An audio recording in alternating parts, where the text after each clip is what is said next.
story that sparked a lot of debate. A Pittsford mother accused of leaving her 10-year-old son at the Lego store at Eastview Mall for more than 2 hours while deputies say she went shopping. This raised a lot of questions and is the subject of this week's Good Question with Pat Taney. So Pat, at first, a lot of parents sympathize with this mother. Yeah, and here's why. The original press release sent by the sheriff's office did not state the amount of time that child was actually left alone. That was corrected later on. As we reported last week, the child was left alone for more than 2 hours. But still, many of you want to know, how do officers determine when or when not to charge a parent with this? Let's be honest, during the summer months, it can be tough for parents. They don't have school to be at for 6-7 hours a day.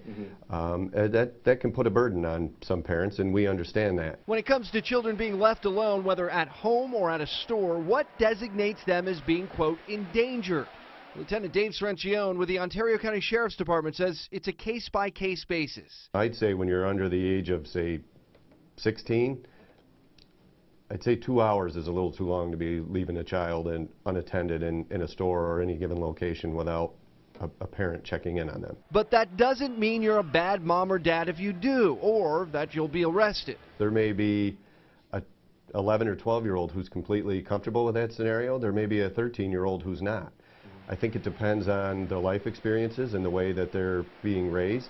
Officers look at a few things: the child's maturity level, their behavior, and whether or not that child feels safe. When it's at the point where the child is scared or the child feels that they've been left alone for too long, that's certainly something that we need to consider. In the most recent case at Eastview Mall, deputies say the boy left alone had no idea where his mother was or her cell phone number. Your child should have that information. Also, parents need to know this: any endangering of the welfare charge leads to more issues.